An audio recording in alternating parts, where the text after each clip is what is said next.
Okay, thanks everybody for waiting for us. Sorry we had a little delay there. Chad Doctor, our director of junior tennis, is going to hop on with us here in a little bit, but I'm just going to go ahead and get us started. So anyway, first of all, I just want to thank everybody for hopping on here and your interest in our new earned advancement system. What I want to go through real quickly is just a couple go-to meeting things. Basically, everybody right now is on mute, so we don't have a lot of static and feedback in the back, so everyone can hear really well.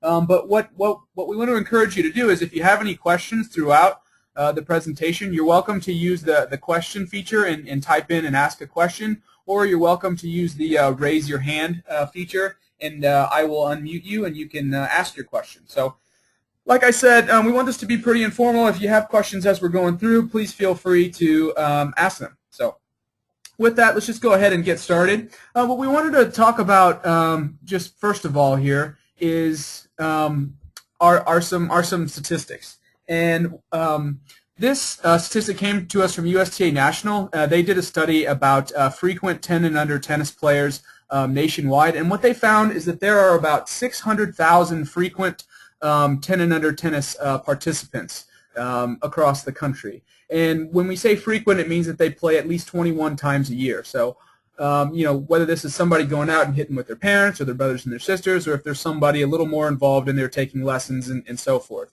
But I mean, that's quite a large number nationally. And when you compare it to the numbers that we have as far as USTA programs go, you can see that we have just a very, very small percentage of those 600,000 players participating in USTA programs, whether that's either part of our competitive structure being USTA Junior Team Tennis or USTA sanctioned tournaments. So this is something where we feel there is a very, very large opportunity for us to expand the base of our 10 and under players moving forward.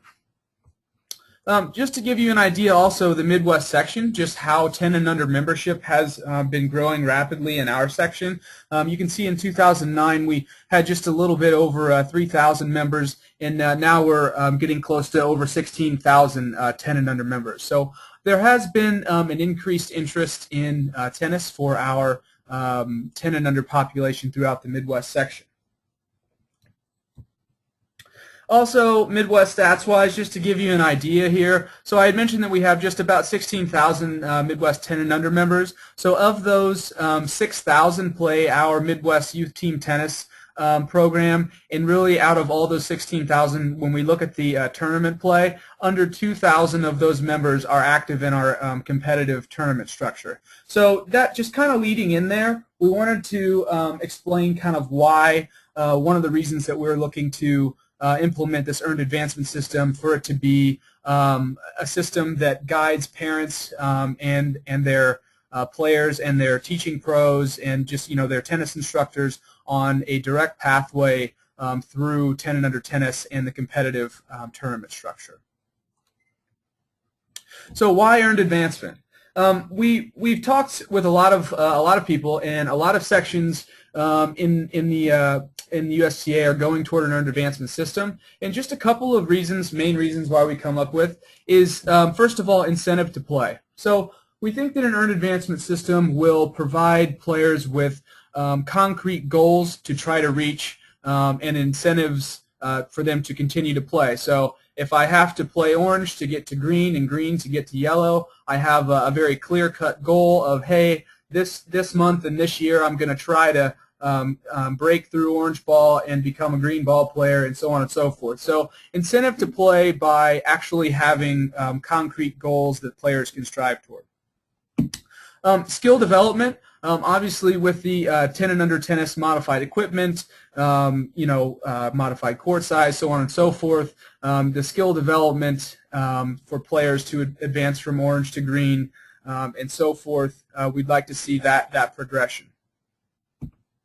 Leveling, also we feel that a lot of times we run into situations in tournaments where the players are very not evenly matched. An earned advancement system will put the top level players against the top level players and the intro players with the intro players, and people will move up according to where they are as far as their skill development. And matches will be more competitive and tournaments will be more fun. And also pathway, and this kind of falls along a little bit of the incentive to play, but having a clear-cut pathway for parents to be able to push their kids through a tennis system is something that we feel will be very beneficial to our 10 and under members. So getting into our actual earned advancement system here, talking about more specifically, this system was voted on in at our spring meeting, and it passed, and this will go active as of January 1st, 2014. One of the important things, as far as some of you as providers yourselves, or some of you, I know we have some district staff on, but we also have some tennis pros and so forth. Something to pay attention to is the grandfather clause. So we put this in because we don't want players who have already been doing yellow ball, and they don't want to be a part of the system to basically, in their mind, digress and go back to orange ball. We do have a grandfather clause to where players that have earned at least 20 ranking points at a final Midwest standings list that we will run at the end of 2013, basically they won't be subject to the regulations detailed in the plan. So 20 points, is really not it's not a lot of points. If a player plays in a level 6, a lot of times in the 10s, those draws are pretty small. If you play in a level 6 and you win a round or two, you're going to have more than 20 points. So the big thing with this grandfather clause is that we're counting on everybody who's out in the field and anybody else who's interested in this and works with 10 and under players to encourage players, hey, listen, if you don't want to be a part of this system and you're maybe 8 or 9 or whatever years old, go ahead and try to get your 20 points so that you can be a part of this grandfather clause. Okay, getting into really the nuts and bolts of the plan here. Just want to first talk about 8 and under red ball tennis. Really, this for us, there's really no change from 2013 to 2014. Red ball tennis, we really don't have an earned advancement portion of this. So players are welcome to start out as far as tournament play in orange ball. We don't have a regulation saying, for instance, that you need to win X number of red ball tournaments or play in X number of red ball tournaments to advance to orange ball. So, but we still do want to encourage the little guys to start off with the red ball, and obviously the same regulations that are in friend at court do apply to red ball tennis. So, I don't want to spend a lot of time on red ball because really there aren't many changes. Just as in this year, we'll still do the players earn 1 participation point per tournament completed, and at the end of the year we post a list of all the kids that have earned red ball participation points. Okay, so the 10 and under orange ball division, this is where we start to get into some of the changes for earned advancement for 2014. So really, I'm just going to go from the top to the bottom here. Obviously, the age eligibility, this is something that's not changing. This is just the same as anything else. So players can basically play in the 10 and under orange ball division until they're 11. But so when we're talking about tournament formats, we're going to move more toward the non-elimination formats that are detailed in the new friend at court. So encouraging tournament directors to run round robins and compass draws as opposed to single elimination or tournaments like that. Scoring formats. So as far as scoring formats for orange ball tennis, again, we're going to follow along with what is detailed in the new friend at court. And this is really talking about the best 2 out of 3 4-game short sets as being the high end as the most tennis that we want kids playing. But we also want to encourage things like timed matches. We realize that in the Midwest we don't have the luxury of having a 12-month outdoor season, so especially when we get into the winter season, court time becomes a little cramped. So these new methods of scoring formats can be really helpful for us. The part that's most important to recognize on this screen is basically the advancement criteria. So in the middle of the page here, in order to advance to green ball tennis, players must complete one of the following. And basically we have 3 categories of how earned advancement will work. So one of them is an age regulation. So a player may advance to green ball on the first day of the month of the player's 10th birthday. So, a player is going to turn 10, they're welcome to go play green ball. The other way that a player can advance is through their results, so actually showing competence at the orange ball level by winning. So a player that wins at least one designated advancement orange ball tournament may advance to green ball. And I'll talk about the difference between what we'll have of designated advancement tournaments and just regular orange ball tournaments here in a minute. And then the third way that players can advance from orange to green is by participation. So a player can participate in at least 4 designated advancement orange ball tournaments and advance to green ball. So those are the 3 ways that players can actually advance through the system. So moving down here to tournaments available, districts will be responsible for determining how many designated advancement orange ball tournaments to sanction on each earned advancement weekend. So I'm talking about earned advancement weekends there. Basically, and I'll get to this a little later in the presentation, we'll have 2 weekends in every month where we will have earned advancement tournament weekends, and districts will be responsible for approving sanctions for those advancement orange ball tournaments to be hosted. So, and then as far as points per round for orange ball, this isn't changing from last year. We're not using a points per round system. Players will still just receive the 1 participation point per tournament completed, and we'll still post that list at the end of the year of how many kids played in how many tournaments, and that's how many participation points they got. So basically the big thing to really pay attention and hone into here are the 3 ways that players can advance. So it's through age when they turn 10, it's through winning, so if they win 1 designated orange ball tournament, or it's when they play in 4 designated orange ball tournaments.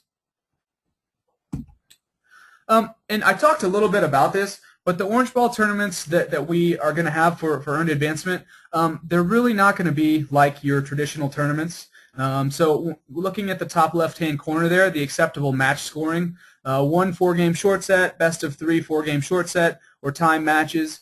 These are really designed to be no more than 3 or 4 hour events. So I mean, it's not going to be our traditional weekend-long tournaments. Also, those non-elimination draws are going to be encouraging for players that, you know, even if they lose in the first round, you know, they'll still have some more matches and still have some chance at success. Moving forward to green ball tournaments here. So our green ball structure is actually going to be very, very similar to the orange ball specifications that they'll have to follow. But so the age eligibility, this is something that really hasn't changed. So you can play green ball assuming that you've advanced up until when you turn 11. Tournament formats, there'll be a variety of formats used as according to what is acceptable in friend at court. And then scoring formats, we're going to use the best of 3 tiebreak sets with a 10-point match tiebreak in lieu of the 3rd set. So moving down into the more important part of this page, this is the criterion to advance to yellow ball tennis.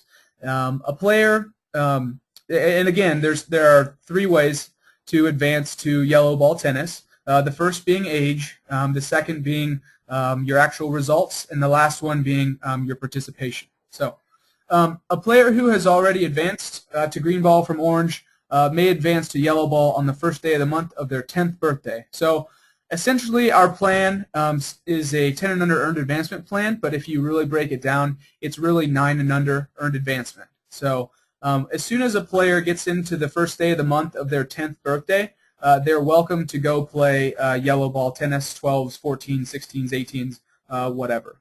So that's a pretty key factor to take down there, is that as soon as a player gets to the month of their 10th birthday, they are free to go, basically.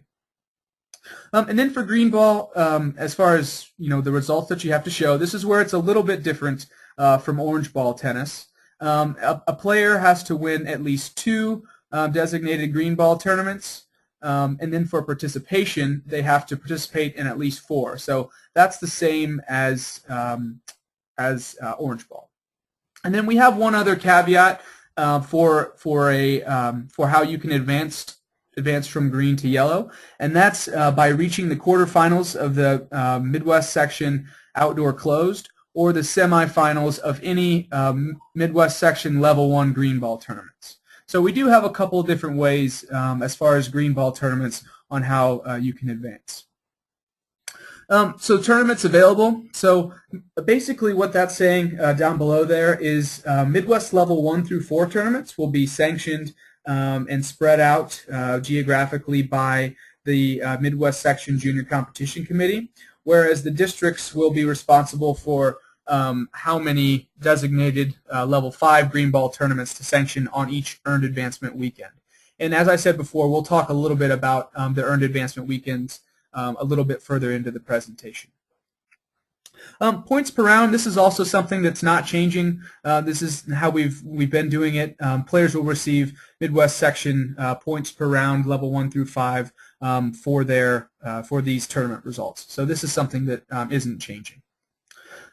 Real quick, I'm actually going to throw a poll out here, and I'm taking us, the question is actually about orange ball, but I'm going to launch this poll here. And basically the question that I'm going to ask you is how many orange ball tournaments does a player have to win to advance to green ball? And I'll give you guys a couple seconds to vote.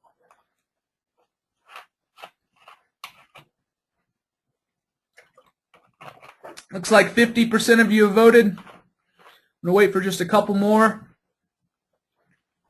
So again, how many orange ball tournaments does a player have to win to advance to green ball? All right. One more second. We got 70% of you voted.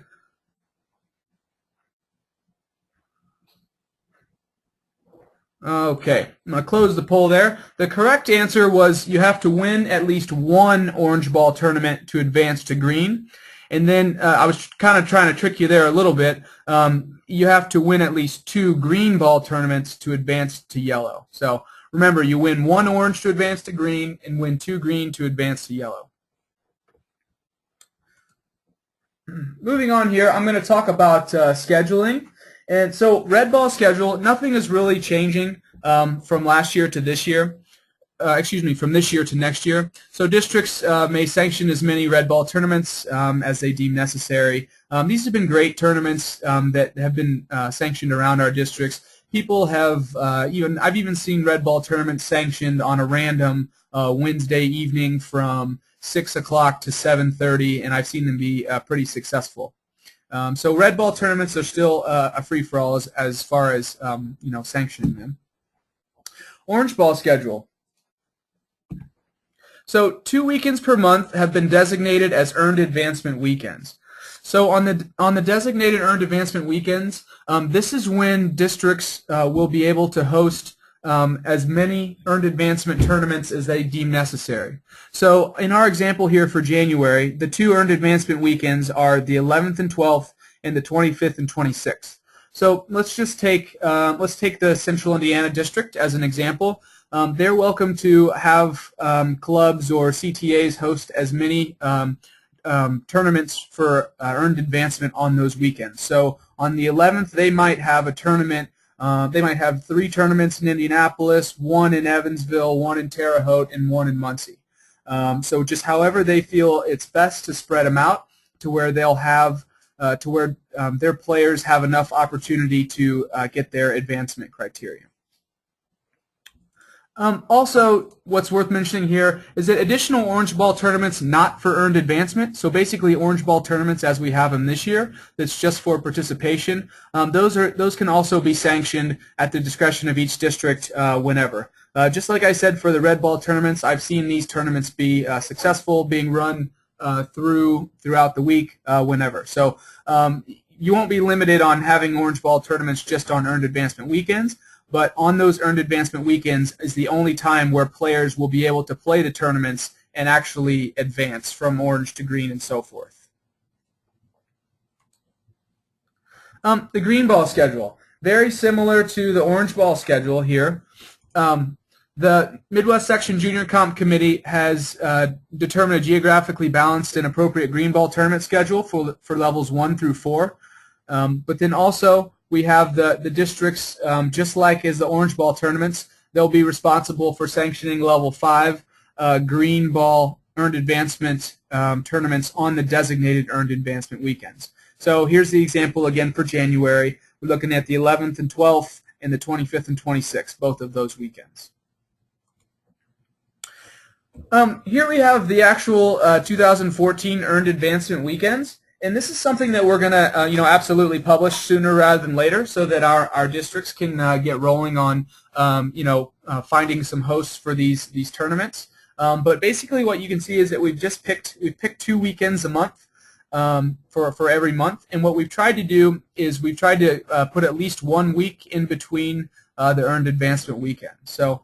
A couple stars on here. You'll see the weekend of July 11th through the 13th. That's 3 days because that is the weekend of our Midwest Outdoor Closed. And then there is one week, actually in October, where we don't have a week in between the tournaments. So administration. This is going to be something that's really important for us to all really tackle as a team, from the section to the districts to tournament directors, CTAs, something that we're all going to have to work diligently together to make run as smoothly as possible. So the Midwest section staff, we will work very closely with tournament directors regarding player eligibility. So obviously a big part of this is the communication between this Midwest section and the districts and tournament directors and players and parents of which players are eligible to play orange, green, yellow, etc. Those are going to be lists that we publish frequently and at the same time every week, so that everyone's on the same page with that. Just talked about that.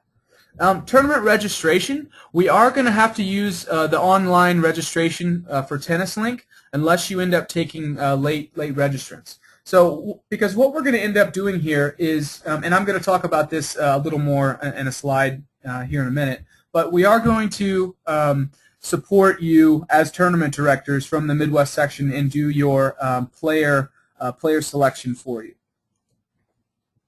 Last little piece, USTA National has had a couple calls with the sections. They do want to help us out with providing a system to make earned advancement administration basically intertwined with Tennis Link. So ideally what we have asked them to see if they can work out is a system in which, just like if I'm an 18-year-old boy and I try to sign up for a boys 14s tournament, it won't allow me because of my age. Similarly, let's say I'm an orange ball boy and I try to sign up for a green ball tournament. We would like for the system to just be able to say, hey, no, you're an orange ball player, just like it would if you tried to enter the wrong age division.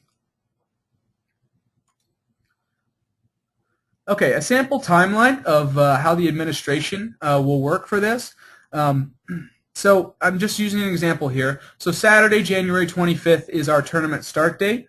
And so then working backwards, kind of back to the start from there. So Tuesday, January 14th, there would be an updated earned advancement list posted. So the weekend of January 11th and 12th, there would have been some earned advancement tournaments. So the following Tuesday after that weekend, we'll have an updated earned advancement list posted of who are orange ball players, who are green ball players, etc. Then on Sunday, January 19th, that's when we'd like for this tournament's entry deadline to be, so that there's adequate time to do some more administrative work. So then Tuesday, January 21st, this is just a few days before the tournament. The USTA Midwest section would make the player selections for you. So for instance, if you're running both the orange ball earned advancement division and the green ball earned advancement division, we would make sure that the players signed up for each division appropriately. So if you had a player who's an orange ball player and they signed up for the green ball division, we would pop them back into the orange ball division. So then you would have your players selected into the correct draws for your tournament, and from there it'd be turned back over to the tournament director to do what you've always done in creating draws and scheduling your tournament, putting in scores, so on and so forth.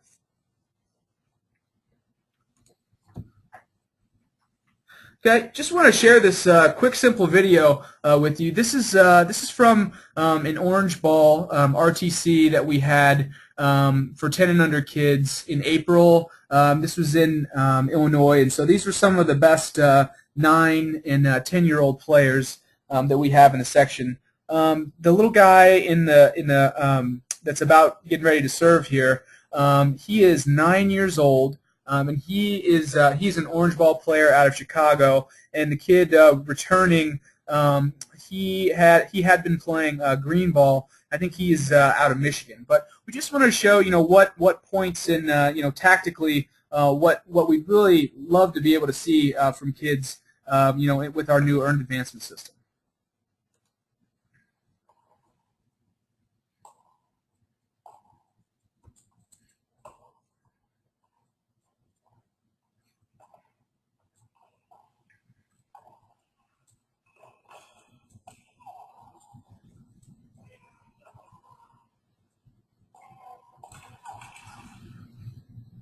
So just to give you a heads up, James there that just dove twice, he won the Courage Award for the weekend. But really, this is something that we're really excited to see. What kids, even James' size, are willing to do on an orange court. Actually, coming into the net, I bet James wasn't any taller than maybe 4.5 feet, but he was really a great player. So what's next? Really getting ready for this, what we have coming up is we will have a fall tournament directors workshop where we go into a little more detail about how we're going to actually do this system and what we can help you with and things like that. So in between now and then, we'd love to hear any feedback that you have. If you have suggestions on what would make it easier on you as tournament directors administratively when we run these tournaments, anything like that, we definitely want. We definitely want to hear about them. The other thing, and this is less of a what's next and more of just a comment that we wanted to make is 10 and under tournaments, especially orange and red ball, and even to an extent green ball tournaments. These kids, for the most part, are very new to our tournament structure. They're not used to just going on to Tennis Link to find tournaments and subsequently sign up. So these events, they will require some promotion. We do want to try to reach out to these players and let them know, hey, listen, we have these tournaments. We'd love for you to get involved in them because they're not immersed into the system to where they're used to just going on Tennis Link and looking for tournaments and signing up. So that's one thing that we definitely wanted to keep in mind. Also, try out an orange ball tournament in 2013. I mean, you can see basically what it's all about. You can try out some different formats. You can get a better idea of what kind of volunteers you may need or anything like that. How much staffing you're really going to require to actually run one of these tournaments.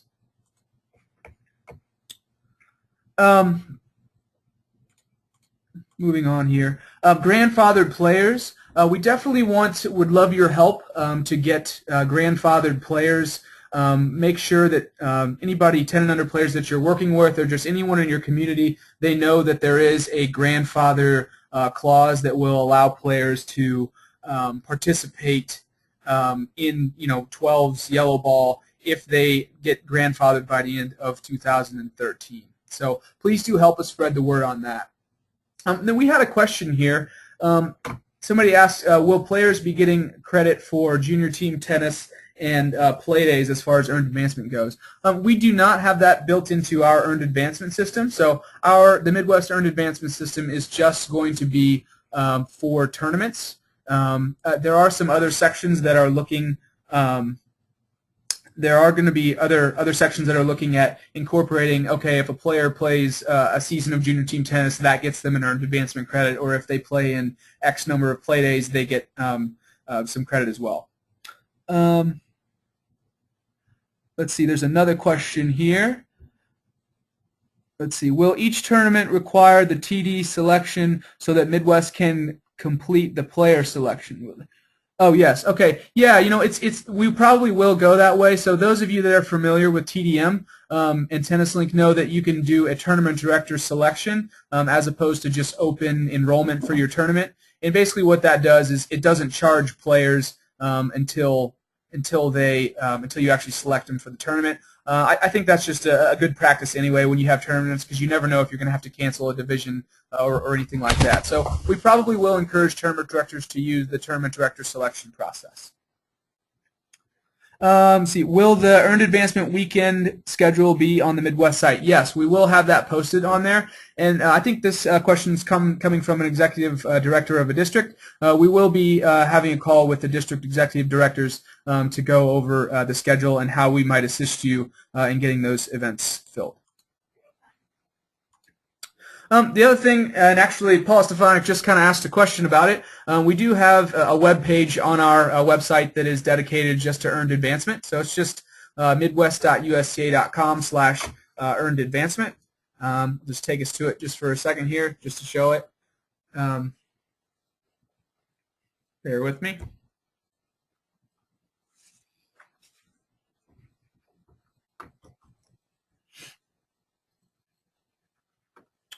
So here's the Earned Advancement website, and we have a lot of there's a lot of information on here. So this is where we'll post at the end of 2013 the players that were grandfathered. Also, we have FAQs on here. Please read through the FAQs. Let us know if we've missed anything or anything you'd like to see added. That any other questions that you do have. We'll have the term. I'm not sure if we have the tournament schedule posted on here yet. I think actually maybe we do. Yep, we do have the tournament schedule posted on here. So you can see, you can actually see that up here already, Paula. So yeah, please do be aware that these resources are available.